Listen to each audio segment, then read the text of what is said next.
इस वीडियो में हमें पढ़ना है अनंत विस्तार वाले आवेशित चादर के निकट वैद्युत क्षेत्र की तीव्रता यानी electric field due to a uniformly charged infinite plane. मतलब अगर कोई अनंत विस्तार का एक चादर है और आवेशित है। चादर का मतलब आप समझें, जैसे अगर कोई धातु की प्लेट ले तो उसमें दो पृष्ठ हो जाएंगे, तो उसको नहीं ले सकते। ये मान सकते हैं कि जैसे प्लास्टिक या किसी कुचालक पदार्थ की कोई शीट हो और उसका केवल एक ही पृष्ठ पर आवेशित हो। कोई कुचालक पदार्थ की शीट ले लें और उसका केवल एक पृष्ठ ही आवेशित कर दें, तो उसको हम आवेशित समतल चादर मान सकते हैं। तो कोई समतल चादर है, इस पर एक समान रूप से आवेश बटा हुआ है। हमें ज्ञात करना है कि इसके समीप अगर कोई पॉइंट है तो उस पॉइंट पर वैद्युत क्षेत्र की तीव्रता कितनी होगी। तो मान लो यहां पर एक चादर है, ये एक समान रूप से आवेशित है। इसके आवेश का पृष्ठ घनत्व मान लो सिग्मा है, मतलब एकांक क्षेत्रफल पर सिग्मा आवेश है। इस चादर से r दूरी पर एक पॉइंट है, माना पॉइंट P है। हमें इस पॉइंट P पर वैद्युत क्षेत्र के तीव्रता की गणना करनी है और गॉस के प्रमेय का उपयोग करके। हमने पढ़ा है कि गॉस का प्रमेय केवल बंद पृष्ठ के लिए ही सत्य है। तो हम क्या करें कि एक सममित पृष्ठ की कल्पना करें। एक हम बेलन की कल्पना करें जिसका आर पार्ट इस तरफ हो और आर पार्ट इस तरफ हो, यानी टोटल जो बेलन की लंबाई हो वो 2r हो। देखें, जैसे मान लें ये आपका चादर है, तो बेलन जो जिसकी आप कल्पना कर रहे हैं, बेलन का r भाग इधर हो, r भाग इधर हो, यानी पूरे बेलन की लंबाई हम 2r मान लें। और बेलन को इस प्रकार हम माने कि उसका जो पॉइंट P है जिस पर हमें वैद्युत क्षेत्र की तीव्रता की गणना करनी है, वो पॉइंट इसके इस समतल वाले पार्ट पर आ जाए, समतल वाले भाग पर आ जाए। तो ये काल्पनिक बेलन का r भाग इधर है, r भाग इधर है, और मान लें इसके जो समतल वाला पार्ट है, जो प्लेन वाला पार्ट है, इसका क्षेत्रफल मान लो कैपिटल A है। तो देखिए, बेलन में दो प्रकार के पृष्ठ होते हैं, दो प्रकार के सरफेस होते हैं। ये होता है वक्र पृष्ठ, कर्व्ड सरफेस, और ये होता है समतल पृष्ठ, प्लेन सरफेस। तो जो पॉइंट है ये कहां है, समतल पृष्ठ पर है। तो इस पॉइंट P के चारों ओर एक छोटे से क्षेत्रफल पृष्ठ की कल्पना करें जिसका क्षेत्रफल सदिश मान लो है dA, वेक्टर dA।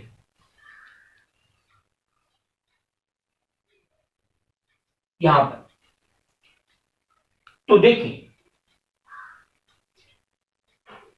यहां पर वेक्टर dA आपने माना, और इस छोटे से पार्ट से गुजरने वाला जो वैद्युत फ्लक्स होगा, वैद्युत फ्लक्स वो होगा E इंटू डी। इसको हम व्यक्त करेंगे डी फाई ई से। डी फाई क्या है, डी फाई है इस पॉइंट P के चारों ओर एक छोटे से अल्पांश क्षेत्रफल की हमने कल्पना की है, वेक्टर डी है। तो इससे गुजरने वाला वैद्युत फ्लक्स डी फाई बराबर होगा E डॉट डी ए। अब जैसे हम जानते हैं ए डॉट बी बराबर ए बी कॉस थीटा, तो ई डॉट डी ए बराबर होगा E D A cos theta cos theta मतलब ई व डी ए के बीच के कोण का कॉस मान। तो यहां देखें, इस पॉइंट पर ई की दिशा किधर होगी? क्योंकि आपका पृष्ठ यहां पर है, समतल पार्ट यहां पर है, सारा आवेश यहां पर है, पॉइंट आपने यहां लिया हुआ है और इस पर पॉजिटिव चार्ज है, तो इलेक्ट्रिक फील्ड की दिशा इधर हो जाएगी। और डीए की दिशा भी पृष्ठ के लंबवत, उसके परपेंडिकुलर बाहर की ओर होगा। तो ई व डीए की दिशा एक हो जाएगी, अर्थात इनके बीच का कोण 0 डिग्री होगा। तो ई डी ए कॉस 0 या बराबर आएगा ई डी ए। ये हो गया इस छोटे से, ये जो समतल वाला पार्ट है, इस पर एक छोटा सा अल्पांश दिया गया है, उससे गुजरने वाला वैद्युत फ्लक्स। तो इस पूरे समतल पृष्ठ से गुजरने वाला फ्लक्स कितना होगा? पूरे समतल पृष्ठ से गुजरने वाला वैद्युत फ्लक्स हो जाएगा क्या? इसका समाकलन कर लिया जाए, ईडी।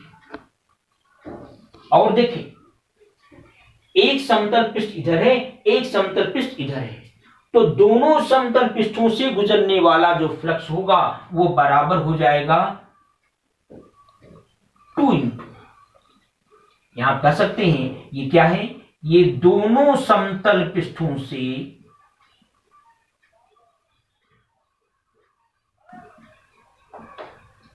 गुजरने वाला वैद्युत फ्लक्स, इलेक्ट्रिक फ्लक्स है ये, 2 इंटू ई डॉट डी। 2 ई हम बाहर कर सकते हैं, ई बाहर क्यों किया गया? क्योंकि इस समतल पृष्ठ के किसी भी पॉइंट पर ई का मान इक्वल होगा, क्योंकि समतल पृष्ठ के किसी भी पॉइंट की इस पृष्ठ से जो दूरी होगी वो बराबर होगी, तो इसलिए इसके प्रत्येक बिंदु पर ई का मान समान होगा। तो ई को हमने कहां कर दिया? बाहर कर दिया। अब देखें 2e, जब हम डीए का समाकलन करेंगे, हमने क्या माना है कि इस समतल वाले भाग का क्षेत्रफल कितना है? ई है। तो जब हम इसका समाकलन करेंगे, जब इसका इंटीग्रेशन करेंगे, तो हमें क्या मिलेगा? इस पूरे पार्ट का क्षेत्रफल, और इस पूरे का क्षेत्रफल कितना है? ई है। तो कितना हो गया? 2e। ये आ गया इस समतल वाले, दोनों समतल वाले पार्ट से गुजरने वाला फ्लक्स। अब समतल का हो गया, अब हम किसका निकालेंगे? वक्र वाले पार्ट का। जब हम वक्र वाले पार्ट का निकालेंगे, तो यहां पर एक छोटा सा पृष्ठ का छोटा सा पार्ट ले ले, वेक्टर डीए। डीए की डायरेक्शन किधर होगी? किधर होगी? पृष्ठ के लंबवत, परपेंडिकुलर, ऊपर की ओर। और यहां पर ई की डायरेक्शन किधर होगी? चूंकि इसके बाईं ओर पॉजिटिव चार्ज है, तो वैद्युत क्षेत्र दाहिनी ओर हो जाएगा, यानी वैद्युत क्षेत्र इस दिशा में होगा और डीए का दिशा ऊपर की ओर है, यानी ई व डीए के बीच का कोण कितना है? 90 अंश है। तो यहां पर देखें, ई व डीए के बीच का कोण 90 अंश है। तो जब 90 अंश है, तो जब ई डॉट डी आप लोगे तो आएगा ई डी ए कॉस 90, और कॉस 90 की वैल्यू 0 हो जाएगी। इसका मतलब है कि वक्र पृष्ठ से गुजरने वाला जो फ्लक्स होगा वो 0 होगा। तो इसमें 2 ही प्रकार के पृष्ठ होते हैं, समतल होता है या वक्र होता है।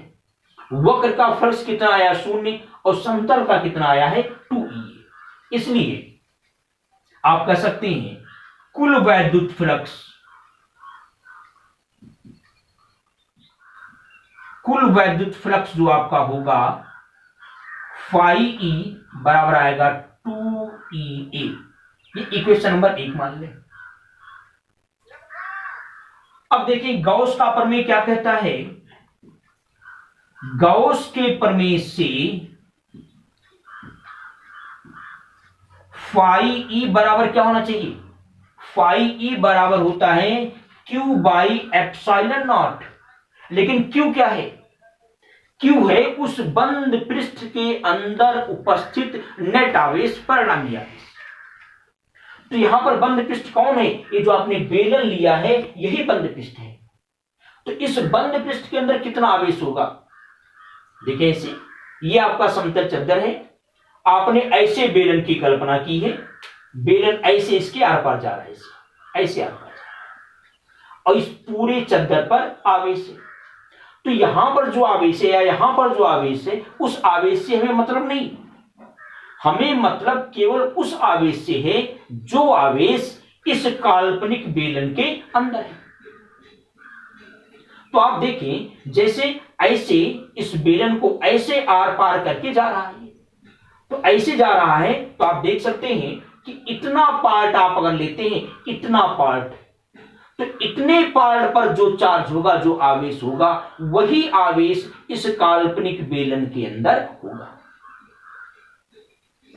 क्योंकि इस आवेश से हमको मतलब नहीं है, हमको मतलब है इस काल्पनिक बेलन के अंदर कितना आवेश है। तो आप देखें, ऐसे बेलन होकर के जा रहा है, ऐसे मान लो इतने एरिया से होकर के जा रहा है, तो इतने एरिया पर जो चार्ज होगा वही चार्ज हम क्यू के स्थान पर मानेंगे। तो क्या हो जाएगा? हमने माना है कि आवेश का पृष्ठ घनत्व कितना है? सिग्मा है। मतलब एकांक क्षेत्रफल पर जो आवेश है वो सिग्मा है। और हमने इसका क्षेत्रफल कितना मान रखा था? ए। इसका क्षेत्रफल हमने कितना मान रखा था? ए। इस समतल वाले भाग का क्षेत्रफल यानी इसका क्षेत्रफल कितना माना है? ए। तो अगर एकांक क्षेत्रफल पर जो आवेश है वो सिग्मा है, तो इस समतल वाले पार्ट का जो क्षेत्रफल होगा वो कितना होगा? Sigma into A by epsilon. ये हो फाई ई बराबर 2e है, यहां फाई बराबर है sigma a by epsilon naught. दोनों को आप एक साथ करें तो क्या आएगा? 2e sigma a by epsilon naught, a से ए आप कैंसिल कर दें तो ई बराबर आएगा सिग्मा बाई 2 एप्सिलॉन नॉट। इसका मतलब अगर कोई आवेशित समतल चादर है, ध्यान रखें चादर है, प्लेट नहीं, एक पृष्ठ जिसमें हो, जिसके एक पृष्ठ पर केवल आवेश हो, तो अगर आवेशित समतल चादर है तो उससे आर दूरी पर जो वैद्युत क्षेत्र की तीव्रता होगी वो इतनी होगी। यहां देख सकते हैं ये आर पर डिपेंड नहीं कर रहा है।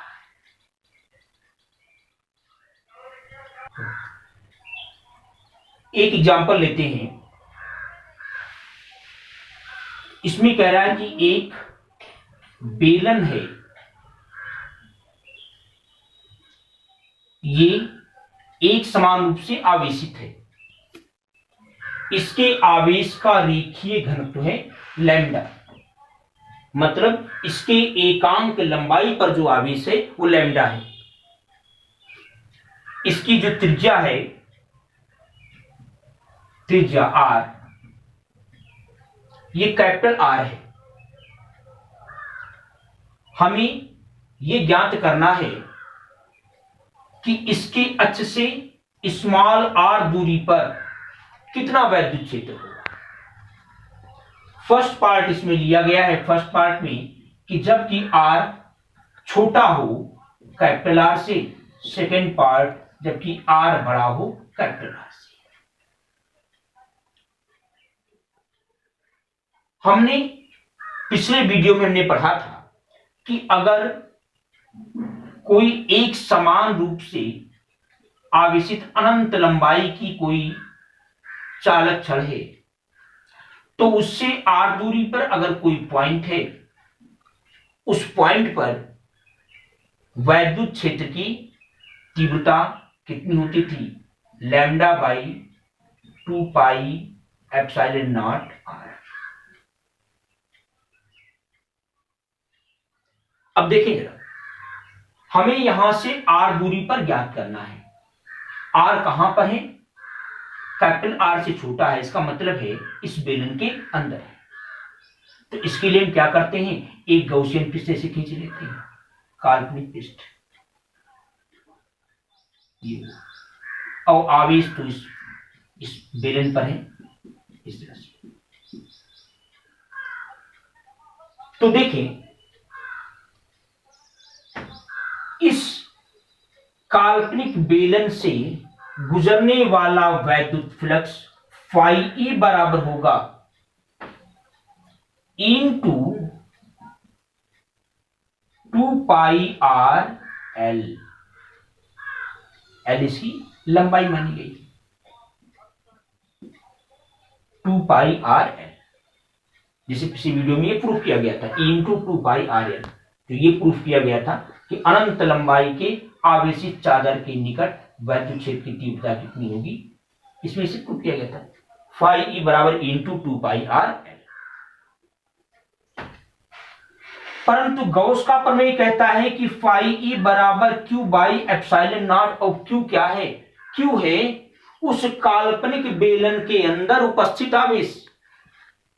तो यहां हम देख सकते हैं कि ये जो काल्पनिक बेलन है इसके तो आवेश बाहर है, यानी इसके अंदर कोई आवेश नहीं है। तो जब इसके अंदर कोई आवेश नहीं है तो यहां पर क्यू का मान क्या हो जाएगा? शून्य हो जाएगा, यानी फाई ई बराबर क्या आएगा? 0 आएगा। तो इसका मतलब हो जाएगा into 2 pi r l is equal to 0, या ई बराबर क्या आएगा? 0। यानी इस बेलन के अंदर अगर कोई पॉइंट होगा तो वहां पर वैद्युत क्षेत्र की तीव्रता, इंटेंसिटी ऑफ इलेक्ट्रिक फील्ड 0 होगा।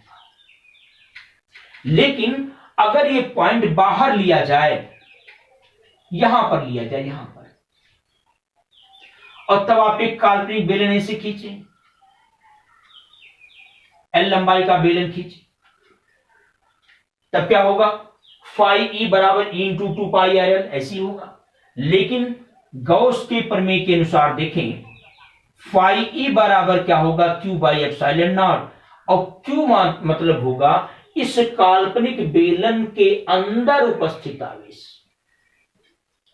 तो हमने आवेश का रेखीय घनत्व लैम्डा मान रखा है, यानी एकांक लंबाई पर जो आवेश है वो लैम्डा है। तो इस यल लंबाई पर आवेश कितना होगा? Lambda into L. क्योंकि इस बेलन का जो एल पार्ट है वो इस काल्पनिक बेलन के अंदर है। तो यल लंबाई पर आवेश कितना होगा? Lambda into l. तो हो जाएगा lambda l by epsilon naught. दोनों को बराबर कर दें, इन 2 पाई आर एल बराबर lambda l by epsilon naught. L l cancel हो जाएगा, ई बराबर आएगा lambda by 2 pi r epsilon naught. ये बराबर, तो बाहर इतना होगा वैद्युत क्षेत्र और अंदर कितना होगा? 0।